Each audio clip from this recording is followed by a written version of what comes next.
तब से नए कपड़े पहनकर आप शपथ ले लेते हो। उस वक्त मतदाता सूची का विरोध नहीं करते हो, और जब मुंह की पटखनी पड़ती है बिहार की तरह, तब मतदाता सूची का विरोध करते हो। माननीय मेरे दोहरे मापदंड नहीं चलेंगे लोकतंत्र में।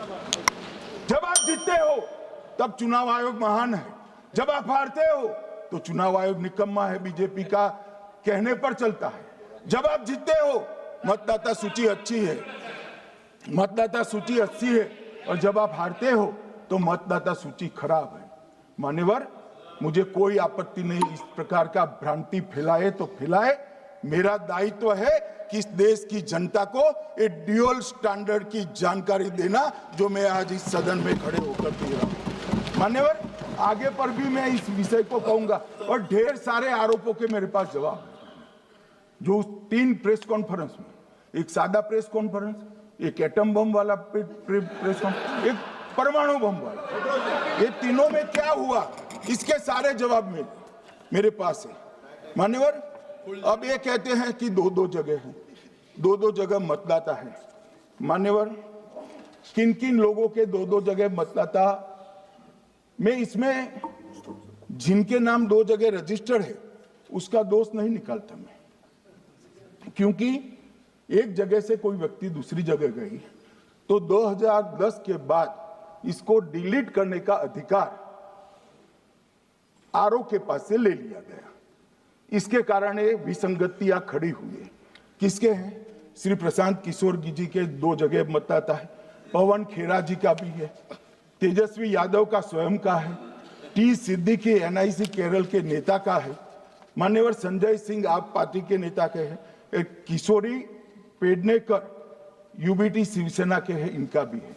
मान्यवर, सामान्य गलतियां हैं, क्योंकि एक नियम आ गया, जिसका जब वोट काटने का जिसका अधिकार है उसको रोक लिया गया, तो आरओ वोट काट नहीं सकता था, इसलिए 2 जगह रह गया। अब वही एक गहन पुनर्निरीक्षण से सुधरना है, मगर आप गहन पुनर्निरीक्षण को वोट चोरी कह रहे हो। मान्यवर, वोट चोरी किसको कहते हैं वो मैं बताना चाहता हूं, और हमारे यहाँ कुछ परिवार ऐसे हैं जो पुश्तैनी वोट चोरी करते हैं। अच्छा, बोलिए आप। हाँ, बोले आप, बोले। हाँ, बोले आप, बोले। स्पीकर सर, मेरा कल एक सवाल था, जो हिंदुस्तान के इतिहास में पहली बार डिसीजन लिया गया कि इलेक्शन कमिश्नर्स को फुल, नहीं, फुल इम्यूनिटी दी जाएगी। ठीक है, ये है ना, इसका जवाब इसका पीछ मैं खत्म नहीं किया सर। इसके पीछे जो थिंकिंग थी वो हमें सबसे पहले बताएं। ठीक है। दूसरी बात, नहीं, हरियाणा की जहां इन्होंने बात की, इन्होंने एक उदाहरण लिया, वहां पर अनेक उदाहरण हैं। वो भी आपने दिया था ना, 19 वो भी आपने दिया था, इसलिए दिया वो भी। 19 लाख वहां पे फेक लोग, वो उदाहरण आपने दिया था, इसलिए उसका जवाब दिया। और ये भी हमें बता दीजिए, actually let us have a debate on my press conference. Yes. Let us go. Yes. Let us have very good idea. Let us have a debate on my press conference. Okay. Amit Shah ji, I challenge you to have a debate on the 3 press conferences. Please. ठीक है, बैठ जाए। मान्य, please मान्य, आपने बात की थी, प्लीज। डिबेट ही तो चल रही है। उत्तर प्रदेश में और हरियाणा में दोनों चुनाव में वोट कैसे दे रहे हैं? प्लीज, ये भी जवाब दे दीजिए। माननीय गृह मंत्री जी। मान्यवर, पहली बात मैं स्पष्ट करना चाहता हूं, मैं 30 साल से विधानसभा और संसद में जनप्रतिनिधि के रूप में चुनकर आता हूं। मुझे लंबा अनुभव है संसदीय प्रणाली का। विपक्ष के नेता महोदय कहते हैं कि पहले मेरी बात का आप जवाब दीजिए, मैं सुनना चाहता हूं। आपकी मुनसफी से संसद नहीं चलेगी, मेरे आप बोलने का क्रम मैं तय करूंगा, इस तरह से नहीं चलेगी संसद। मान्यवर, उनको धैर्य रखना चाहिए, मेरा जवाब सुनने का। इनकी एक बात का जवाब मैं दूंगा, मगर मेरे भाई भाषण का क्रम वो तय नहीं कर सकते, मैं करूंगा क्योंकि मैं बोल रहा हूं मन।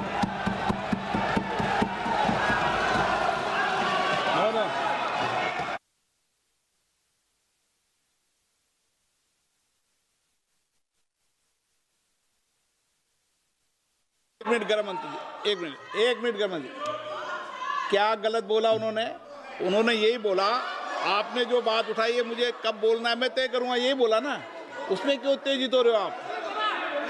हाँ, आपके 2-2 मिनट में खड़े होने से थोड़ी जवाब देते रहेंगे। नो, माननीय गृह मंत्री नहीं हो सकता। मैं आपको फिर मौका दूंगा, आपको मौका दूंगा आपको। आप बोलिए, हाँ बोलिए सर, ये बोलिए। आपने अगर अमित शाह जी का रिस्पॉन्स देखा तो ये कंप्लीटली डिफेंसिव रिस्पॉन्स है, ये घबराया हुआ रिस्पॉन्स है, ये डरा हुआ रिस्पॉन्स है। अब सुनिए पूरी बात, प्लीज मानिए। नो, सच्चा रिस्पॉन्स नहीं है। माननीय गृह मंत्री जी,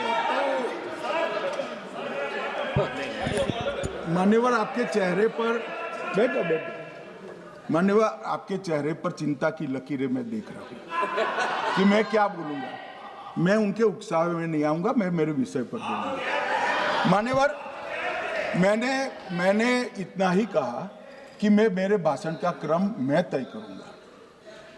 मेरे भाषण का पहले क्या बोलना, बाद में क्या बोलना, मैं तय करूंगा। और मैं मानता हूं कि हर एक वक्ता का ये अधिकार है, उनका भी है, मेरा भी है। कल वो बोल रहे तो हम ऐसा थोड़ी ना बोले आप झूठ क्यों बोल रहे हो, हम नहीं बोल सकते साहब। वो माननीय विपक्ष के नेता है, वो बोल सकते अपना भाषण। मान्यवर, और मैंने तो ये भी कहा, मेरा पूरा भाषण छूट कर कुछ बच जाता है तो आप पूछिएगा, मैं जवाब दूंगा। मगर अब धैर्य भी चाहिए और सुनना भी चाहिए, दोनों चीजें करनी पड़ती है। मान्यवर, वोट चोरी का कोहराम बचा। मैं वोट चोरी किसको कहते हैं वो बताना चाहता हूं। वोट चोरी के 3 आयाम हैं। एक तो मतदाता नहीं है, मतलब योग्यता नहीं है, और आप वोटर बन जाते हो तो वोट चोरी माना जाएगा। दूसरा, आप गलत प्रकार से चुनाव जीतते हो तो वोट चोरी माना जाएगा।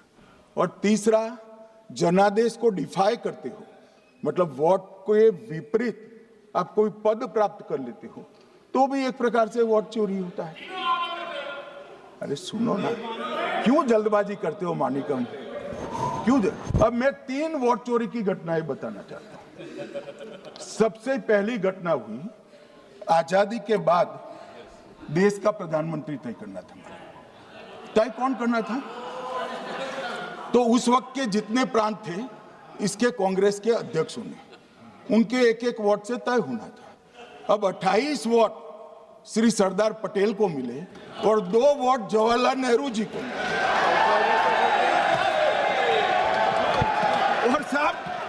और साहब प्रधानमंत्री जवाहरलाल जी बने।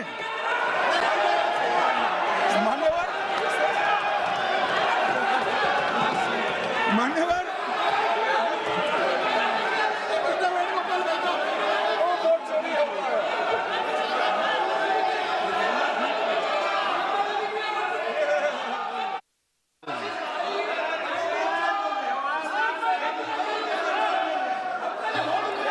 प्लीज माननीय गृह मंत्री जी, प्लीज।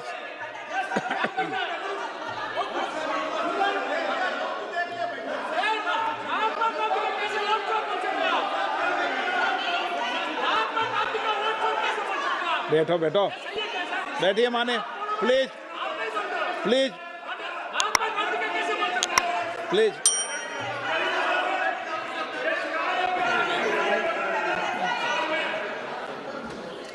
मान्यवर, दूसरी, प्लीज बैठिए माननीय सदस्य, प्लीज, हर बार नहीं उठते, बैठिए। मान्यवर, दूसरे प्रकार की वोट चोरी और नैतिक तरीके से चुनाव जीतना, ऐसी वोट चोरी भी भूतकाल में एक बार हुई थी। श्रीमती इंदिरा गांधी रायबरेली से चुनी गई। इलाहाबाद हाईकोर्ट में श्री राजनारायण पहुंचे कि चुनाव नियमों के अनुसार नहीं हुआ। इलाहाबाद हाई कोर्ट ने ये तय कर दिया कि श्रीमती गांधी ने उचित तरीके से चुनाव नहीं जीता है, हम इसको रद्द कर दें। मान्यवर, ये भी वोट चोरी थी, बहुत बड़ी वोट चोरी थी।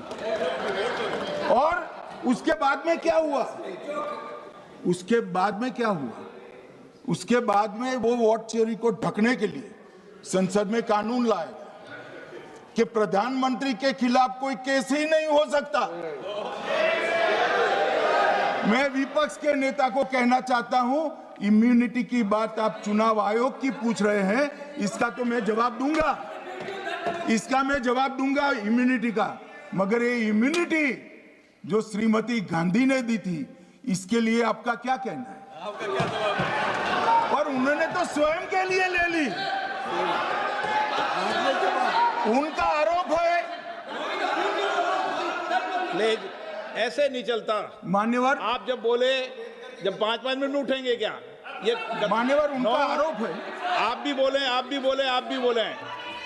नौ गलत। 1-1 मिनट में सदस्य नहीं उठेगा ना। मान्यवर, उनका आरोप है कि सरकार ने बनाया तो लोकतंत्र ने बनाया, तो जो उस समय का केस था वो बताया है, आगे का तो मोदी जी को भी सब लोगों ने प्रधानमंत्री बनाया है भाई, आपकी कृपा से नहीं बने हैं।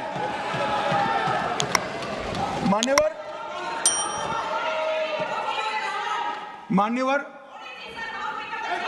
इस तरह से मानक तरीका ठीक नहीं है आपका, 2-2 मिनट में उठना। मान्यवर, विपक्ष के नेता ने कहा कि आपने चुनाव आयुक्तों को इम्यूनिटी दी। इनका आरोप सत्य नहीं है, मैं इसकी बात बाद में करता हूं।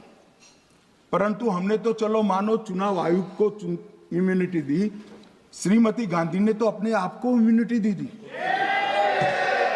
और फिर जब ये संवैधानिक सुधार के वायरस चैलेंज हुए, तो वो केस जीतने के लिए 2, 3 और 4 नंबर के सर्वोच्च न्यायालय के जज को बाईपास कर चौथे नंबर के जज को चीफ जस्टिस बनाया और वहां केस भी जीत लिया।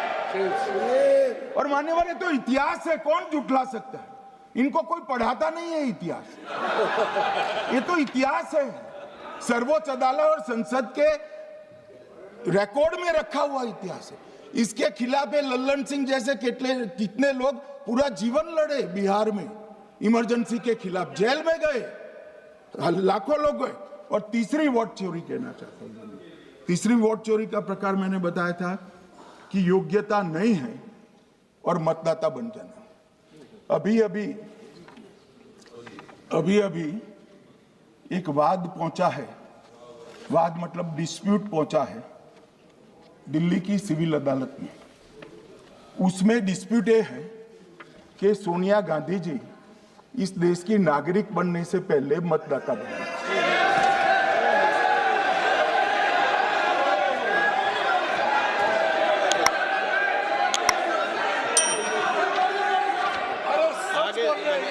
आगे सुनो, बोल क्या रहे, पूरी बात तो सुनो।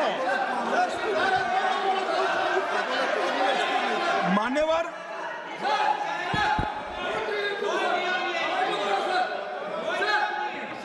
मैंने इतना ही कहा है कि अदालत में केस चल रहा है जो फैक्चुअल है। अब जवाब तो उनको अदालत में देना है, सोनिया जी ने यहां क्यों दे रहे हैं? अदालत में जवाब देना है।